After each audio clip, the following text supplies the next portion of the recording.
like, whoa, hold on. So let me get to Kelly. Kelly, what's your take on this? Because if I were inside, if you just stay inside, they may get more and more bold if they don't see some sign that you're willing to defend yourself. Yeah, absolutely. And as you just said, these protesters were trespassing on private property. They broke down a gate to the community and were trespassing on private property. And as we've seen so many times before across America, where you have these protesters who are nonviolent, but then it quickly erupts into violence. And I think Mr. McCloskey had a good point yesterday when he said, listen, we were trying to protect our home from criminals. And now the state of Missouri looks like they're trying to protect the criminals from us. And what sense does that really make? They have a Second Amendment right. They did nothing wrong. And as we said, there's heightened fears and heightened tensions because we've seen so many times before these protests turn violent. Yeah. Joe, what's your take on it? Hey, Bob, I got to tell you, the fact that we're calling people protesters really does bother me, because in the Constitution, you can peaceably protest. You can peaceably raise your voice and make sure that something that's going wrong or an injustice that's happening can be called on the carpet. These aren't protests that are peaceable in any way, shape, or form, so they're not protected by the Constitution. When you break the gate and when you block a road, you're literally committing crimes and saying that you're covered by the First Amendment. You're not. The Second Amendment is clear. You have the right to defend yourself, your stuff, and your family from government or from anybody else. When you break the gate to my community and march down the street and say, whose street? Our street. Well, now you're telling me that you're going to take the street from me, and I have every right to defend that. What the McCloskeys did was righteous. The state of Missouri will do the right thing and probably either pardon or drop the charges. The local DA, though, is a far left-wing radical. That's why she's bringing the charges. Let me ask you this, John. Many years ago, I'm going to say something I've never said on television, but many years ago, I had reason to believe that I and the person I was with were being threatened by someone. And I took out on the front lawn a gun and waved them on to send the message that if you want a piece of this. And they drove off, getting the message. Now, I'm not going to say where it happened, but was I doing something wrong there, or was it okay because I wasn't brandishing a weapon? In other words, if this couple had just gone outside and stood there to send their message, would that have been okay? Well, I think it was okay with weapons. And the problem with going out there, standing there with nothing but your fists, is that there are 300 people that have 600 fists in response. So What good does it do to stand out there? You're just almost inviting an assault on your own person. And if you do have a Castle Doctrine in Missouri, what good is the Castle Doctrine unless you can at least what show is that, people? The Castle Doctrine? That means that you can, if someone invades your house, you can defend it with deadly force. If they come after you, you do not have to leave the premises. There are some states where people say, where the law says, if you can escape yourself, you should leave out the back door and forget about your own property. Got it. And you are not privileged to use deadly force to stop it.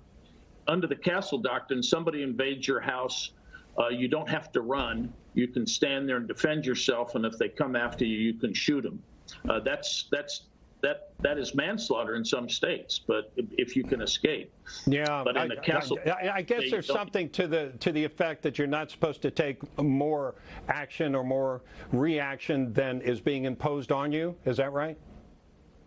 Well, the Castle Doctrine is about not having to run. Is really what it is, and being able to stand there and defend your castle, so to speak. Oh, got it. And, okay. I thought it was named after John Castle or something. Got it. That you're defending your castle. No. Right. Yeah. No, so here's the thing. If someone comes after you and threatens your life and you shoot them, that sometimes is not self-defense if you could have run away. You see, so now, at least under the Castle Doctrine, you can stay in your house. You don't have to leave it. You don't have to leave it to the invaders. You can stay there, and if need be, you can use deadly force. Okay, and Joe, we were shown a shot a few moments ago. The front gate sure looks like it's been broken down. Now, it'd be one thing, I understand legally, One thing if it had been open, and it doesn't look like it was. And then the other question is, were they on your private property? Well, that's about as close as you get there on the sidewalk. Well, I'll tell you this: you don't own the gate, so already you've broken somebody's private property. You've already vandalized the thing. There are laws in many, many states that if I have a gate in my front on my driveway, you can't come up my driveway because you've got to breach the gate. Now, if I don't have a gate in the driveway, you can walk up. Just to clarify, this may have been the community, like it may have been a gated community. I'm not exactly sure. Exactly. Yeah, but there's a reason the gate's there, right? Right, and the gate can't be breached, and that's the point I'm making. Legally, in many states, and it might be in all states, if there's a gate, if there's a barrier, you can't come through it unless you're invited to, or somebody opens the gate for you. They broke the law to come in. They broke the law by being in, by trespassing in this private community. And again, listen, I'm going to give one criticism here of the McCloskeys, if I might. Yeah. I'm an NRA guy. I'm a gun guy. I live in Texas. We've got the Castle Doctrine. I get all of what they did. I think the way they were handling the gun could have been treated a little bit differently. Instead of pointing it sideways and stuff, maybe point it down to the ground. Maybe say, listen, we'll defend ourselves on our property, keep on moving. But the way they were waving it around, I think, was inflammatory to some who saw it, and that's why they've got such a big problem. They didn't break a law in my mind, and I think they're going to be exonerated here. But I think they could have handled the gun a little bit differently, and maybe it would not have been as big a deal as it turned out to be. Yeah, I couldn't agree more. I have a brother-in-law that works at a shooting range, and he helps give lessons, ex-military, and knows everything about guns, and he would agree with you that they were a little sloppy in how they were handling those. But, you know, Kelly, one thing I've wondered about, could you find 12 people for a jury in Missouri that would convict these folks for trying to defend their castle? Absolutely not. And this has just turned into a political tug of war. We know that the court order came down. The judge is looking for re-election. This is turned, unfortunately, into a political fight between the right and the left, which it shouldn't be, because there's cases like this that happen all the time, but not those that get national media attention. And if you look at just the state, if you look at the city of St. Louis, they've had a spike, a 24% spike in homicide and murder rates because of these protests getting out of hand and cops not wanting to go in and make the arrests because of the backlash of the Black Lives Matter movement on them. So the McCloskeys were within their rights to stand their ground at their home and defend their property after these protesters, you know, trespassed criminally into the ground. Now, the way that they were brandishing the weapons probably could have done so better, but they were asked about it. They were told by their attorneys, maybe just have your cell phones and take pictures. But then there's always that thought, well, what if this turns violent? What is my cell phone going to do for me in terms of protecting my property and protecting my livelihood? We've got about 20 seconds. Joe Pag's last word here. The last word is, I think, again, they're either going to be exonerated because the Attorney General in Missouri won't do anything. They're going to say, well, these charges are stupid, or they'll be pardoned by the governor. It should not have gotten to this point. This is a political move by the DA locally, and it's a real shame. These people didn't do anything wrong. You know, that's why I went to the radio guy. Radio guys know exactly how long 20 seconds is. It's amazing. Okay, thank you, one and all, and we'll be back with more of American Agenda. One of the things we do want to talk about is sending federal marshals into places like Portland and maybe Chicago also. Should the president do that? Now, it's interesting the fervency which she uses to talk about going after the president and instead of going after crime in her own city, because we saw, I think it was over 60 shootings over the weekend, 10 or 12 dead. I forget what the numbers are, and we see that almost every weekend. But I am going to start with the legal question to John O'Connor first, and I don't know if you're a constitutional law expert, but I'm sure you know more about it than I do. And I have studied the government. No, you know, there is a separation there between states and the federal government.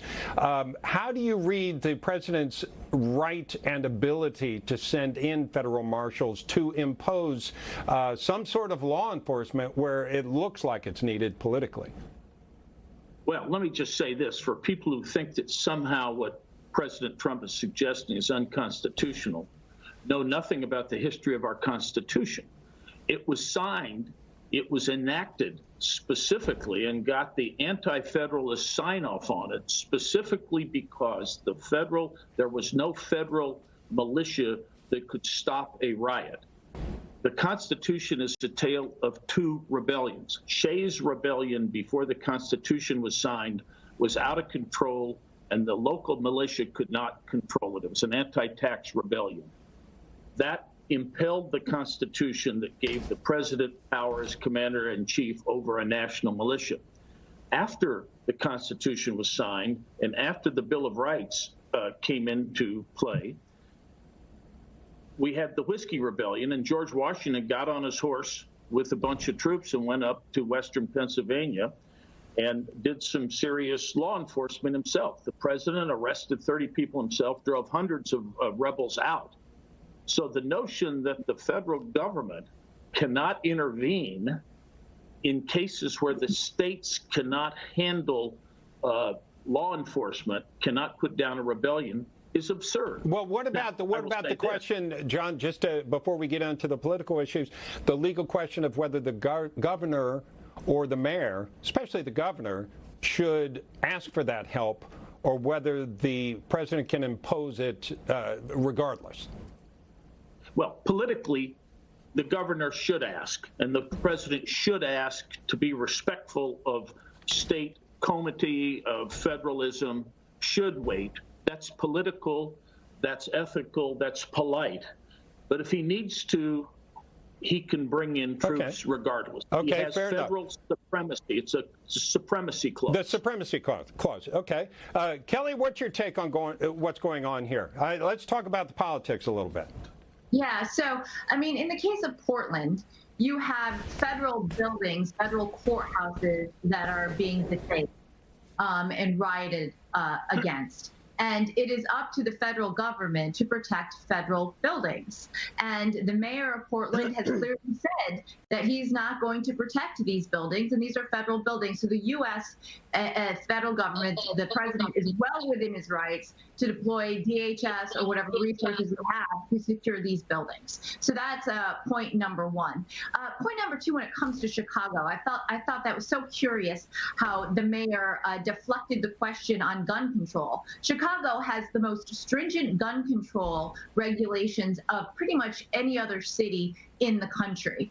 We all know that it's not the good guys who purchase these guns legally that are out on the streets of Chicago making these murders. It's the bad guys who have purchased these guns through illegal means, because it's really hard to actually buy a gun in the city of Chicago. I don't even think you can. You have to go out into the suburbs. So the fact that this is a gun control debate is ludicrous. Yeah, it's not. It's not. Yeah, absolutely true. Joe, this is not about gun control. It's about controlling crime in that neighborhood. Yeah. Yeah, I don't think people are in Chicago who are having these gang wars and killing each other, and the vast majority are black, by the way, and Black Lives Matter doesn't show up. I don't think they're buying these guns at gun shows and using some loophole that Lori Lightfoot's talking about. Ted Wheeler in Portland, Lori Lightfoot in Chicago are horrible mayors. These are people that are kowtowing to a far left-wing Marxist ideology, and they're not protecting their own people. I like what John said early on. Of course, the federal government can come in and keep people safe and bring them peace and harmony if the local government isn't doing it. And as much as we'd like to see Pritzker in Illinois call Donald Trump and say, hey, Mr. President, please help us out, he's not going to do it. He hates the guy, and he would rather not have Trump have a political win where Trump can say, hey, I went in and I saved Chicago. He needs to put politics aside and protect the people now. There are people dying by the tens, by the dozens, as you said, Bob, every single weekend in Chicago, and Portland has been out of control for 5 weeks now. Yeah, at some point, Americans need to be protected. Yeah, almost 60 nights now they've had protests in Portland, and like you said, they've been going after the federal building. I do wonder, Kelly, whether there's a risk here of federal marshals. These cities are so out of control, there's a possibility you can't get it under control. Yeah, and I think that the president is using this as a compare and contrast with Joe Biden. We know that Joe Biden has said that he would redirect funding from police departments across the country to go to social workers. We know that Joe Biden has called the police the enemy of the state. And the bottom line is that the vast majority of the men and women in blue are good people who are keeping communities safe, and more importantly, minority communities, where the violent violent crimes are happening and are occurring. And it's these police departments who are now withdrawing from these communities and letting this, you see 300% spike in shootings in New York City. You see the same thing happen in Atlanta, in Chicago. Right. And this is because police officers are withdrawing from their duties because they're scared of the backlash. And Joe Biden is siding with the radical left on this issue, where the president stands for law and order. Yeah, John, in this case, about 20 seconds. Final word, sir. Well, I think Kelly made a great point about the federal government having the right and duty to protect federal property. And I'd also say that the federal government has the duty to protect interstate commerce. And when these riots get so substantial that both Chicago and Portland, two major hubs of commerce, are not being protected, that affects us all. Yeah, you got a problem there. Yeah. Some point, the president should act. Like I say, he should probably give some deference to the local authorities, but if Pritzker and folks don't do anything, then he should act. All right. John, Kelly, Joe, back in a few minutes. Thank you so much, and we'll be back with more of American Agenda after that.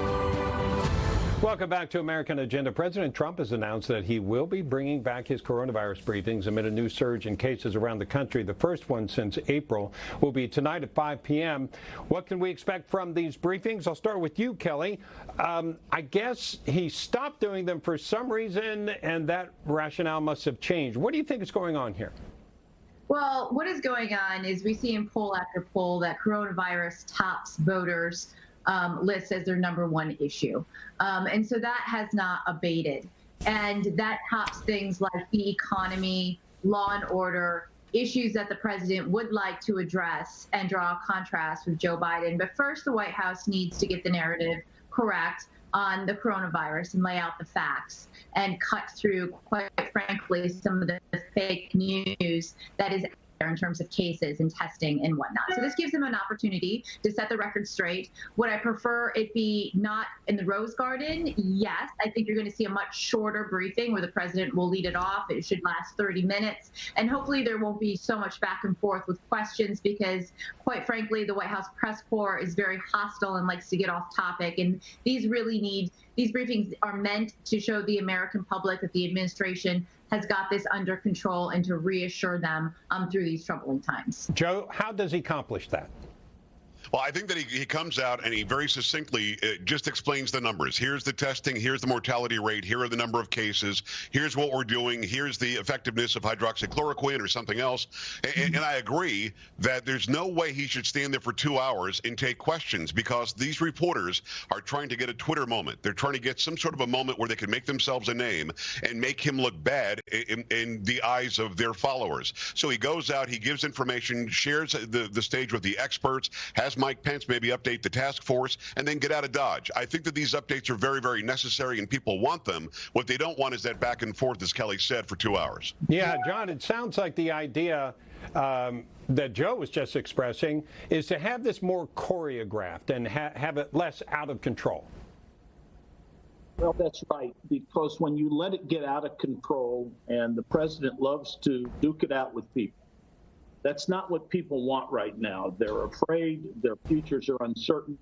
So I think this is a good idea, but it should be an opportunity for the president to show, number one, some empathy, to say we're all in this together, and to give some facts, and just appear to be a leader. I think that's very important because what's happening is I think the White House sees that the White House is really being blamed a lot for the fact that there's a virus there. Yeah.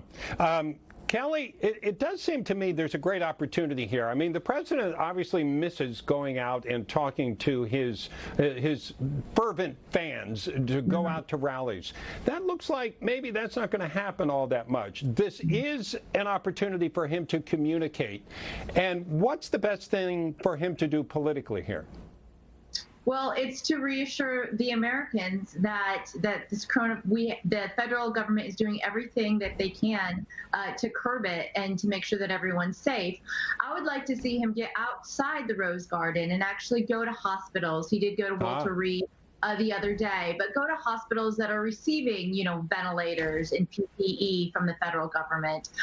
Go speak to doctors, to speak to nurses. Go to the CDC and show what they're doing in terms of testing, and then go to manufacturers that are, ramping up right now for a potential vaccination. I'd like to see him outside the White House, in this environment, and it's drawing specific things that the federal government is doing outside of the White House. Yeah, it seems, Joe, that there's a lot of hair on fire out there by the media, and this is an opportunity for him to talk about, okay, this is what's being done. This is why we're handling it, and this is why the death numbers are down.